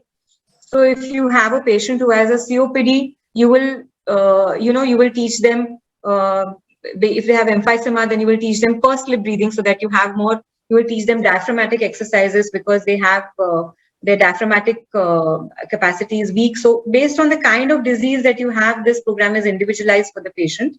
And I think going forward, at least in my practice, I have seen a lot of ILD patients, a lot of COPD patients with severe functional limitation do have improvement, not only in their symptoms, because they start feeling less breathless, they also have improvement in their lung functions and in their improved quality of life. So very often patients feel like that they're physically disabled because, they get breathless on even doing day-to-day activities like going to the washroom, like cooking, making a cup of tea for themselves. And I think these pulmonary rehabilitation basically empowers them to carry out their day-to-day activities without feeling completely disabled. Is what I have seen in patients. I mean, it would be great to have everybody's input on this. Yeah, so you explained in detail about pulmonary rehabilitation and the regular exercise to keep fit for head to foot, mainly the lung health. Thank you, ma'am. Thank you. So now the question to Dr. Animesh. What are the methods to minimize air pollution? That is, the preventive measures to be taken for combating air pollution. What are the methods as an individual responsible individual person and the society and the government private organization? So what are the methods to minimize air pollution overall? So there are several things, but what we can do is we can think about external as well as indoor. I mean, the outdoor and the indoor. Now, when it comes to outdoor, we know that what are the major sources. So it is the industries, the automobiles, and so what we need to do is, obviously, everybody thinks of legislations, but the problem is with legislation, the implementation as well as the strict enforcement. Now, that sometimes doesn't happen for a variety of reasons, which I think is beyond the scope of this webinar. But legislation is fine. What we need to understand is there is individual responsibility also, rightly as you said. Now, for simple things like when we are talking about motor vehicle pollution, can we not pool? Can we not try and avoid, taking it for a short trip, the four-wheeler or maybe a two-wheeler if possible? And if there is a preference, if it's possible to do a kind of a pool and maybe even take a walk, it's healthier. When we stop at signals, we can just stop our engine as well instead of idling. Again, that helps both ways. fuel wise as well as this pollution wise. Then we can also try and do things like where we can, as a society, you said, so we can try and have green belts. That itself helps because one, it reduces pollution, it improves the environmental level. And again, industries and residential areas can be a little distinct instead of very close by. This is usually a phenomenon that residential areas nowadays are also encroaching upon the areas where industries were, and vice versa. So I think this would be a good idea that planning, if we have a good kind of a planning. Coming to industries itself, there are many things which we say. We can have processes where we can introduce automation, containment, where humans are not exposed. Containment, what I mean is we have an enclosure. So now we are not having direct, this thing released or something. Even some of the processes can be replaced. Can we replace such processes? Even a simple thing like, sometimes when we are just dusting and all, when we do a dry dusting compared to a wet mopping, now that is going to create more of dust flying around and then inhaled. And so those kind of simple things. And even things when it comes to indoor, we have to try and look at, Dr. Pratibha was talking about a lot of those things like, we have these combustion, and even Dr. Narendra said. So can we replace an Ujjwala scheme somebody mentioned about? Now, Ujjwala scheme is very good scheme, but then how can we convert more people to this, and how can we even things like having an exhaust? So that is also important. And there was somebody was asking about second-hand smoke. Again, with education, and try and avoid, people where there is a kind of a smoking. So that is all there.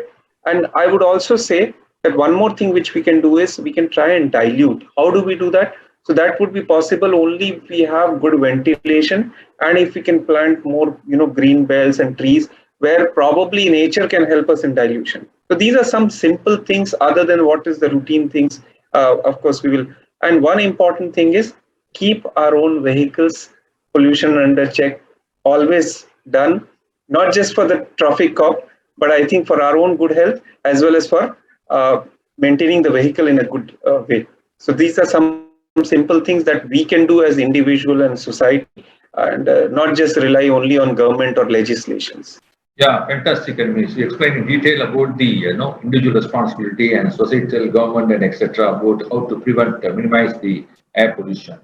So almost we are coming to the end of this special webinar. May I ask each and every panelist to tell about your take-home messages in this World Lung Day to the audience. Start with Dr. Narendra. Take home message simple, sir. See, since yugas also they have mentioned about importance of environment. Like even they have mentioned like planting one tree is equal to 10 suns. Even at that time they were so much aware. Why not we? Again, we should think like all, even not even physician, not general people, everybody should think. See, even we want, like we go to hotel, we want clean hotel, like room we take, we should clean, we wear clean clothes and everything. But why not clean air? Like why we are polluting it? We have to question ourselves, sir, from this. And lung is like very important organ. Everybody recognized during COVID only. Why only in COVID? Why they think about this air pollution when they become breathless? Okay, so this all has to be precaution. So PSM, Animesh sir, Jain sir, and like they teach us that during taking history, we always miss about like smoking history, and even we miss about the most of like how their ventilation, this all thing in this, as we students we learned it, but as a physician, like practicing physician, we have to come into practice, we have to ask them, we have to spend time with the patient before, like even disease they have come, but still we have to explain them what is this one. And that's what, sir, I want to tell everybody should be aware about that air pollution before getting disease. Always try to prevent it. And Animesh sir has excellently has explained very simple way like how to take precaution. And thank you, sir. It was a great pleasure to be with you all, sir. Fantastic, Narendra. Wonderful take-home messages to the audience. Nice. Now, Dr. Pratibha, tell me, madam, your take-home messages in this World Lung Day. I think it's been a great webinar, and I want to end with this saying by Hippocrates, okay, which said that whoever wishes to investigate medicine properly should proceed thus. In the first place, to consider the seasons of the year and what affects them, each of them, for they are not alike, but differ very much from themselves in regard to their changes. Then the winds, the hot and the colds, especially as are common to all countries and as are peculiar to each locality. In the same manner, when one comes into a city he is a stranger in, he ought to consider its situation, how it lies as to the winds and the rising of the sun. For its influence is not the same whether it lies to the north or the south or to the rising or the setting of the sun. I think this is so true today. He said it so many years ago, but when we look at Delhi and we look at its pollution, okay, even though it's facing the effects of pollution, even because of the winds that are carrying the combustion smoke all the way from far away and surrounding areas. And you have so many things that we need to look into, like we are looking, each place will have its own individual characteristic, each city, each locality. And I think besides the broad thing, we have to also go into each patient individually and look at what it is doing to that particular patient. Also because eventually when somebody is sitting in front of you, it is an individual. They are not concerned about policy decisions. They are not concerned about the government. They're concerned only about their individual health. Thank you very much. Wonderful take-home message, Dr. Pratibha. Coming to Dr. Animesh, what is your take-home messages from this World Lung Day? First of all, thank you to all the co-panelists and you, sir, and CCI, of course, for this opportunity.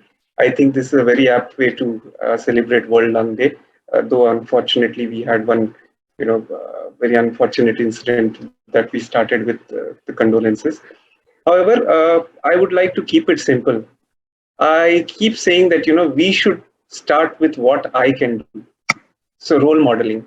I think role modeling, sir, we all will agree that, we have seen role models in our own profession. So I think not just that, in life, we should be role models. And see, a lot of people are seeing us, including our children, our students, our colleagues. So instead of just saying, if I start doing a few things, it also passes on. Even if it's 5 or 10 people, those 10 people will have a multiplier effect. So I think that's what we should start doing with. Second thing I would like to say is, let's try to, wherever possible, spread this message. So not just do, but then wherever there is an opportunity, Dr. Narendra said that, we don't teach. Let's try and, inculcate that. And let's remember, I think Dr. Surya has dropped out because he is not getting proper network.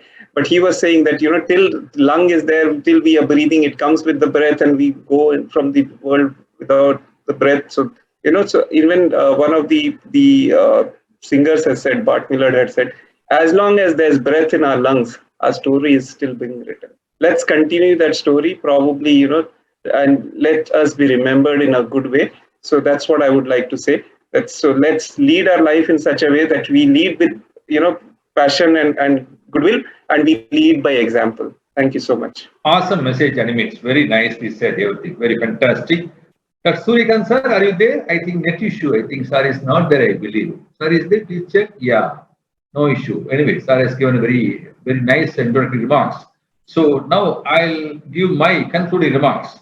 So very nice. We had a very good webinar to commemorate this World Lung Day. I thank you, Dr. Narendra, for the wonderful presentation and Dr. Pratibha's nice presentation about the air pollution, and Dr. Animesh, wonderful, awesome. So very nice, everything fantastically with the paper coating and all, very nice presentation. Surya sir also explained detailed way about the air pollution, how to tackle as a way and all. So now we covered the main themes of this year World Lung Day is air pollution, minimizing air pollution, how, and awareness of tobacco, quitting of tobacco smoke, and we have the physical activity and pulmonary rehabilitation in maintaining the lung health, and the vaccination plays a major role. If we take the vaccination part, children are now very thorough about that. Immunization, children is 100% pakka. But coming to the adult vaccination, zero. A lot of patients ask me, doctor, you are telling first time about vaccination. I am taking vaccination during my childhood, doctor. Now I am taking no vaccine at all. You only telling adult vaccination, flu, pneumococcal, herpes, shingles, and the pertussis at all. So a lot of people, they are not vaccinating now. The booster dose also for COVID. We are all struggling for the COVID pandemic. So awareness is the key. That's why this type of World Lung Day. So luckily we have almost all the disease day in our lung department. World Asthma Day, World TB Day, World Sleep Day, World Asthma Day, World COPD Day, and World ILD Day. Recently, September 14, we had a World ILD, Interstitial Lung Disease Day, and World Lung Cancer Day. Apart from this, as a whole World Lung Day today, so we had a wonderful opportunity to mingle with our general practitioner, internal medicine doctors, and the general public to create a lot of awareness. Awareness is the key because majority of the respiratory diseases are preventable, controllable, treatable, manageable, curable, and all. So we need to have proper awareness about vaccination, proper awareness about the quitting of tobacco smoke, and the physical activities, yoga, pranayamas, and adjuvant other modalities, and minimizing air pollution from starting from the home as the individual role model. We have to take care of ourselves. As a pulmonologist, we have a lot of responsibilities in the society.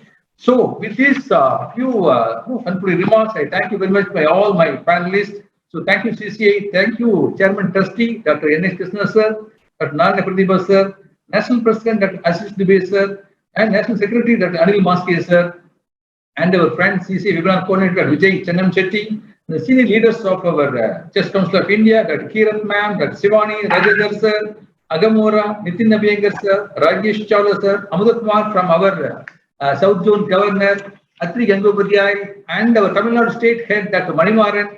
So thank you all for this wonderful World Lung Day webinar. So thank you very much. Over to the and thank the Blueberry technical team for the wonderful support and the Cipla respiratory for the wonderful lead in this our webinar. So thank you all. Good night. God bless you. Follow all the SMSB, that is sanitization, mask, vaccination, and the social distancing protocol. COVID is not yet over. So continue all the things. So be safe. God bless everyone. Thank you very much. Good night, sir. Thank you. Over to Tengli. Yes, sir. Thank you very much, sir. Bye. Good night. Bye. Good night.